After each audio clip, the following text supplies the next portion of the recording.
Great to see you, Sean. Your reaction to today's events? Well, great to be with you, Elizabeth. I think today was a good day. The president, in this tragedy that we're dealing with right now, the number one role is to be comforter in chief. He went down there, met with the victims, their families, the first responders. This is something that every president, regardless of party, shows us how we can come together after these tragedies, shows how America is so great when faced with adversity and tragedy. And so, as much as it's sad to see him have to go to an event like this, it was good that he was there. It's good that the mayors and other elected officials of both parties were able to join him, that he was able to thank the first responders and comfort the victims. Yeah, Sean, this is about the victims and their families, right? I mean, right. I don't think, when we see the polls, critics keep saying that it's about them, not politicians. Your take on this opinion piece, Sean, it was entitled "Blaming Trump for Shootings is Not the Answer." It ran on CNN's website. It talked about the Dayton shooter saying he supported Senators Elizabeth Warren and Bernie Sanders, but that it is no fair to blame Elizabeth Warren or the socialist wing of the Democrat Party for what happened in El Paso than it is for what happened in Dayton, rather, than it is to go after President Trump for what happened in El Paso. Your take there?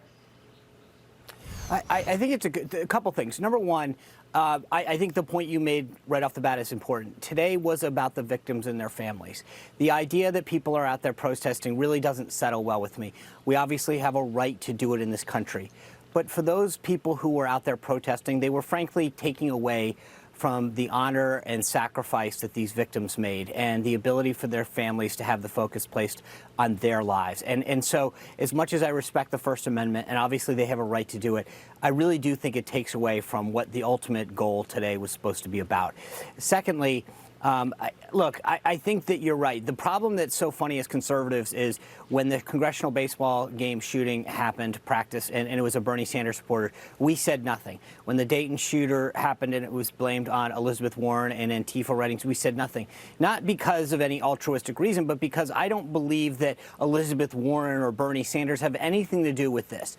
But I think that there's a double standard on the left, and it's unfortunate because after a shooting like this, instead of playing the game, the blame game, we should be focused on A, comforting the victims, and 2, figuring out what, if anything, we can be doing going forward.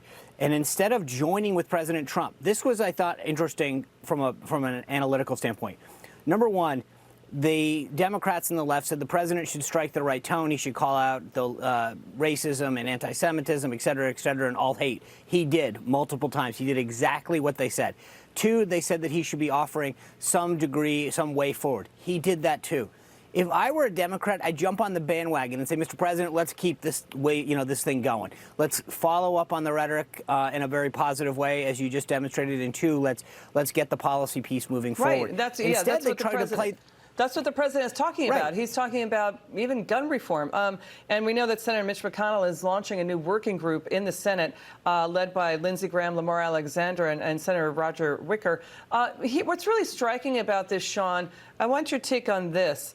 There's a lot of talk about domestic terrorism, about treating these acts as domestic terrorism acts. But the problem is Congress has never passed a federal law that would have a domestic terrorism statute on the federal books. There's no law about that. So there's a lot of talk about it, but Congress hasn't done anything about that. So what's going on there?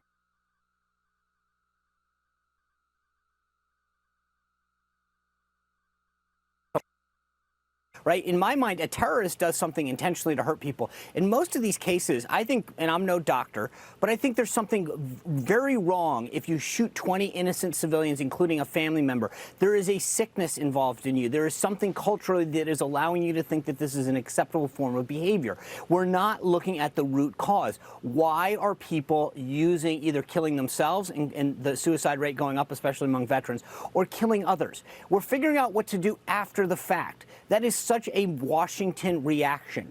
The president talked about red flags. That's a great first start. Let's figure out how I identify these people. But also, let's move it back a step further. Why are they doing what they're doing? What in society, what in our culture is allowing people to think that killing people, Random acts of violence against innocent people is an acceptable behavior. Something is very wrong. And instead of looking at what we do after they kill people, let's look at what we can do to make sure that we don't allow this sickness of what it's got to be called out what it is to continue, to root it out from the stem as opposed to waiting till it flowers. Sean Spicer, thank you so much for joining us, sir. Come back soon. You bet, Emac. Bye-bye. Okay.